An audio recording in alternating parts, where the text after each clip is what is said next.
What's going on, guys? Welcome back to the channel. The last time you guys were here, we were giving the plants that choppity chop chop. This time, we're going to be starting a new grow. Very excited, guys. I am very excited for it. We're going to be testing out what's curing right now in the jars in about 2 months. So when I do pop open the jars, I'll let you guys know what the taste tests taste like and what the nugs are looking like, guys. But this go around for this grow, we're going to be using Grow Peaceful Super Soil again, guys. Grow Peaceful Super Soil again. I am going to be doing Photoperiods again, but this go around we're doing 2 Photoperiods. This time I'm going to be a tester for Grow Peaceful, and they want me to test out 2 of their seeds from Auque Genetics. That's Pave Truffles we're going to be trying out, and Heptane. We're going to be using Grow Peaceful's 4-gallon plastic pots and see how the grow does, because we want to keep it truly Grow Peaceful merchandise here. So the buckets Grow Peaceful, the soils Grow Peaceful, seeds coming from Grow Peaceful. Genetics is Auque Genetics, though. All right, guys. We're gonna be a tester. My last go round, we did do some feeding, guys, and this go round we are gonna feed on the same schedule that I did the last go round. Just for testing reasons, we want to make sure we don't burn the plants or anything in that nature. But that's pretty much it. Let's take a look at what the tent's looking like really quick, and then we're going to get into that segment when we like to call Don't Talk About It, Be About It. So we're not quite there yet. Let me just show you what this nice clean tent's looking like, what these buckets are looking like, and I just explain why I have holes on these buckets, guys. All right, give me a second really quick. Here we go. Just turn this around. All right, so you see we got that nice clean tent. Grow Peaceful sent me over a sticker here. Grow Weed Easy, guys. It doesn't get any easier than the super soil. pH that water, your soil, and then you're good to go. Obviously, you want to have good conditions. If you can have good conditions in your tent. My lights are super high right now. I could keep them that high as long as if I meet the requirements for my PAR that I want in my tent. So more than likely, if I do keep them that high, I'm going to have to blast them and turn them up, in strength. You see my 2 oscillating fans. You need that airflow, guys. But let's get into the buckets really quick where I said I want to explain. So you see these holes that are drilled here. Reason being is because you want airflow in your soil. So fabric pots, you don't do any holes or anything because air flows right through that fabric pot. But you want the roots to have good soil. You don't want your soil to get waterlogged. What can happen if your soil gets waterlogged, guys, these buckets sometimes can end up getting algae inside of them. And then you're going to freak out. Some people, they toss it or whatnot. I don't want anything growing in my buckets, God forbid. But if it does happen, the algae shouldn't mess with the grow, realistically. But who wants anything growing inside their buckets other than your flower, right? It's unless you have like a live soil or something in that nature, something crazy like that. But here, reason being why again I have these holes drilled is for airflow reason, guys. I got them all around the bucket, and then some people can say, but what happens when you water? It's going to leak out. It can, but if I like to water slowly, I don't just pour the water in, let it all rush down to the bottom. Now you have all this leakage. But you don't want that. You don't want runoff. You don't want the soil, the nutrients in the soil to deplete and go out and then be wasted because you have runoff. You want to try to avoid runoff, guys. You want to try to gauge how much water your plant should be taking. But as seedlings and just starting, we're not even going to be nowhere near getting close to that discussion yet. Later on in the grow, we'll have that discussion. If you saw the other grow that I have when I started the channel, I do have that discussion in what I have here. I also have my my domes inside here. They're basically clear little planters, clear little pots, mini pots that I use. And I have my risers down here, guys. I have my risers to keep this off of the floor of the tent. That way you have airflow on the bottom as well. You are going to see me mix some perlite into the soil. You're going to see me add a layer of perlite on the bottom of the buckets, a thicker perlite. That way I have good drainage, good airflow. All right, it's about that time, guys. We're going to get into that segment where we like to call. I think you guys know what it is if you've been tuning in. And it's called Don't Talk About It, Be About It. So let me shut the hell up and stop blabbering like I always do and not talk about it, be about it. All right, guys. So here you're going to see me prep the soil, get everything ready, good to go. That's 1 bag. That's 2 bags of the Grow Peaceful Super Soil. But wait, I need something handy. My super dustpan here comes in handy. Big time. So we're going to go ahead and dump that soil out. Start this mix. 4 gallons right there. Oh, failed, miss. Oh, here's the next 4 gallons, 45 gallons. Round 2, let's give it a try again. Let's see. Failed, missed the box twice. But yeah, just like to have fun. Not sure if you guys saw the last grow when I first started the channel. In the beginning when I kind of did the same mix here, but last time I had like 28 gallons worth of soil to 20 to 30 gallons worth of soil. I had a lot of soil on the floor in my basement here. But this is what this big industrial dustpan comes in handy for mixing right here, guys. Instead of using, you know, half the size of that regular basic house one, went and bought myself an industrial one at Home Depot. Comes in handy around the house in general also. But yeah, getting that mixing right is good. I always recommend, if you can, if you do buy the soil, let's say the pre-mix already, and not the full bucket kit, and you just buy the soil refill kit, I recommend adding a little perlite in there. It's good for drainage. Don't get too crazy, and you know, where now it's more perlite than soil. You want to find mix. And this is preference. You guys don't have to do this, but it's preference, and I do it for drainage reasons. I'm gonna show you guys some other perlite that I have there as well. And that other perlite that I have there as well is thicker perlite meant to go on the bottom of the pots or fabric pots or whatnot, or buckets. So this stuff here is a little thicker. I like to put a layer about an inch and a half worth for drainage.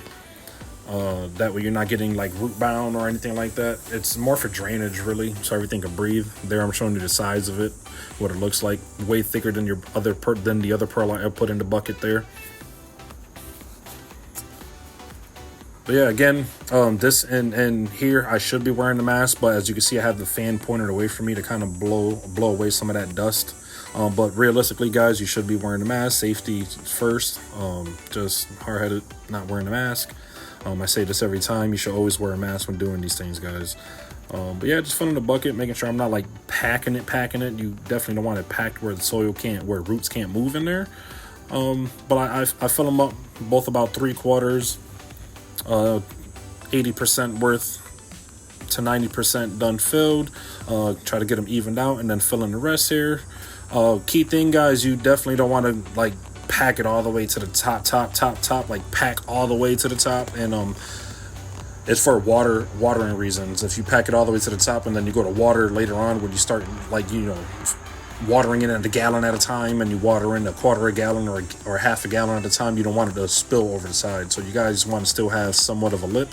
I left about a good half inch down from the top of the buckets. But pretty self-explanatory what I'm doing here. Again, I recommend everybody, if you have the chance to add perlite into your soil, definitely add it. It's good for drainage, and everything can breathe pretty good in there. You want to promote good root growth. Main reason why you would do this is to promote good root growth. You want the roots to stretch out, try to find everything. But that's pretty much the gist of it, guys. All right, guys, so there you have it. You saw the preparation and everything that had to get done to fill those buckets up. I left it about a half inch down from the surface. That way when I do want to water in, let's say the full bucket in, I don't get overflow over the top. I've made that mistake as well, get overflow, and it's like, Jesus, I have to now take my sweet time to water in. But here we go. Basically what I'm going to do is I'm going to water in with my dispenser here, my little water dispenser here. I'm going to go around each bucket, around the center, about 30 seconds each.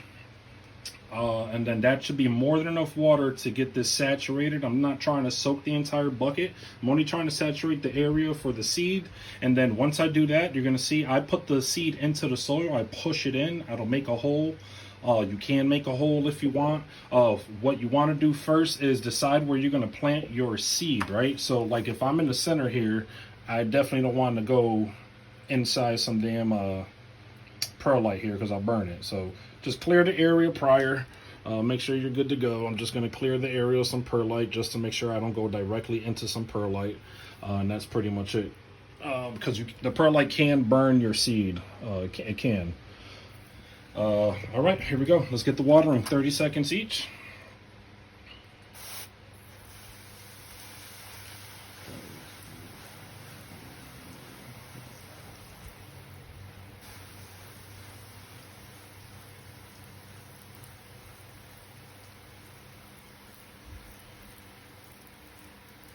You can see it now soaking it in.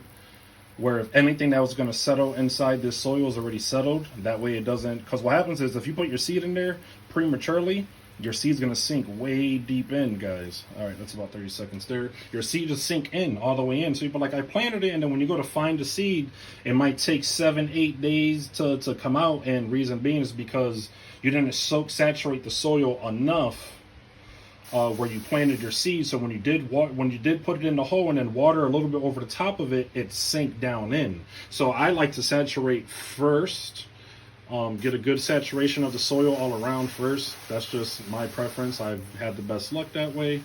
I've done all methods. I've done the shot glass, the cup, soak the seeds in. I've done this, but in nature, realistically, right, when seed falls down onto the soil, naturally it just takes itself and it just roots itself. So this is kind of the same concept here. All right, there you can see the soil started taking in, because you could tell when the soil's not taking up all that water right away, like it kind of floods over the top and then it starts to saturate and soak in. So that's that one. That's pretty much it. I'm done. As you can see, I have dry all around. I just did the center, and again, I didn't completely soak the damn thing. It's just saturated. You saw the mist that I had going. All right, guys, we got the seed now out. We're gonna put that pointed end straight down into the center here. All right, you see that seed? I'm just gonna now push her on down. I'm not gonna try to crush the dang thing, but there. That's it. Seed is in, and all I do is I just take some of this stuff and I just go over it. That's it, literally. That's all I do. All right, guys, here we go with the second one. Here's that second seed. Pointed end is already facing towards where I want to plant, so we're just going to pick it up just as is, if I can with my fat ass fingers.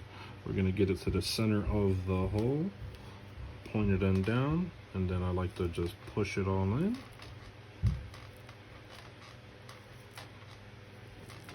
That's it. And then I just take what's surrounding and just cover up the hole and call it a day. That's basically it. Just back around. That's basically it, guys. What I like to do also, I like to mist the cup up, or even though I don't technically need to, because I have my humidity going, right? Humidity that I set in here for the tent, about 75 humidity. Seedlings are to germinate, and when they become seedlings, they like high humidity. I like 75 relative humidity, therefore I'm going to go with 75. You guys can go with what you please, but I like to go anywhere between 70 to 75. And there you have it, guys. You have your paved truffles, and you have your heptane. Let's push them on back. Let's push them on back. There it is. There you have it. New grow. What the hell, Lou? You can't talk. New grow is on the way, guys. New grow is on the way. Let's get these seeds out of here. Get these out of here. Let's get the little containers out of here. These are great to have. Yeah, it's official, guys. It is official. We are in the dirt. We are in the dirt. Grow weed easy, baby. That's it, guys. So that's about gonna wrap it up. Appreciate everybody for joining. Following along, everybody who's been around, you guys are appreciated. If you guys aren't subscribed, drop a like, tell a friend to tell a friend. And yeah, this is about the time where we like to chuck them deuces.